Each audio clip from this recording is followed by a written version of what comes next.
Start. Mr. Deputy Chairman, this is only an amending bill and the time is also very short. So, I cannot take up all the industries separately, but I shall confine myself to a few observations. Last year, also, in this house, by about this time, we discussed another tariff amendment bill. In connection with that, I made certain observations as well as suggestions for the government, but I do not find that any attention has been paid to these suggestions. My suggestions were to this effect that when any bill for granting protection or discontinuing protection to an industry was brought, we should be supplied with certain information under three categories.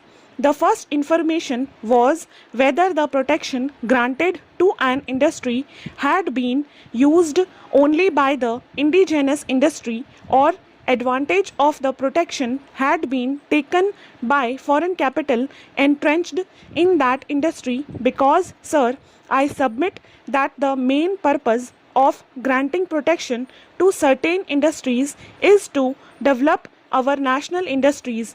But if it is found that taking advantage of the protection foreign capital goes into those fields where the industry is not highly developed or it does not involve a huge outlay of capital or huge outlay of machinery, the protection becomes a farce. My second category of suggestions was that when protection was granted to an industry, it should be seen how far that industry was progressing properly and also how far it was taking steps to lighten the burden on the consumers. Thirdly, when we are granting protection to certain industries, we have the right to demand of that industry that it should give a fair deal to its own labor. I suggest that when notes are circulated to us in connection with a tariff amending bill, we should be supplied that information on these various counts, particularly these three.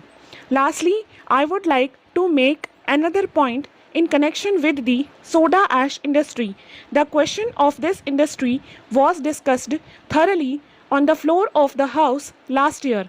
The fact is that I gave certain suggestions and also drew the attention of the House to certain peculiar features connected with this industry. The domestic production is still far less than the actual domestic demand. That is why import of soda ash is being allowed, but it was complained that licenses for importing soda ash were given to the Imperial Chemical Industries. Secondly, Imperial Chemical Industries is a world monopoly and serious allegations were made against that concern not only by us but also by those Indian gentlemen who are engaged in the soda ash industry that concern taking advantage of its monopolistic position was maneuvering the price of that commodity in such a manner as to put the Indian indigenous industry in very serious difficulties. The only ground or criterion on which the license was given to Imperial Chemical Industries for importing soda ash was that for a number of years it was the greatest importer. But if while granting protection to a national industry, we look at things in such a mechanical and superficial way, it defeats the very purpose for which Parliament is enacting this piece of legislation. About these things, I have no information as to what is the present position, whether these suggestions were considered, whether the matter was looked into, whether any investigation was undertaken, and if so, with what result. On these matters, we have not been supplied with any information.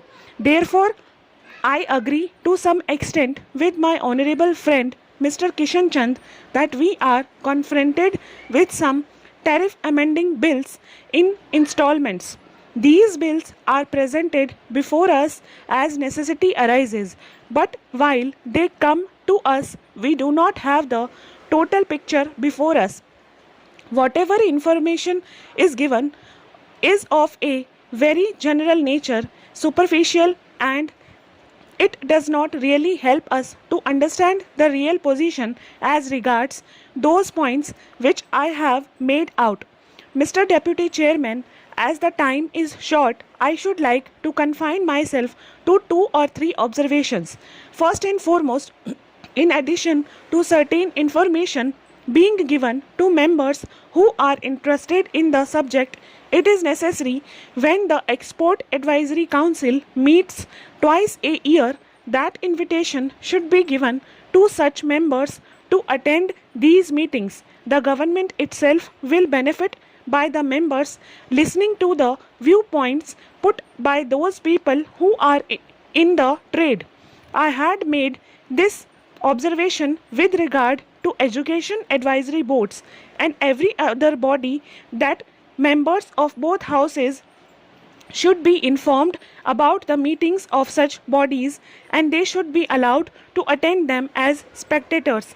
They will not take part in the proceedings, but there could be nothing lost as far as both the government and the members are concerned by the members being allowed to attend their meetings. Secondly, though this may not be exactly the occasion to deal with it, I want to put to the Honorable Minister this point and seek his advice. Stop.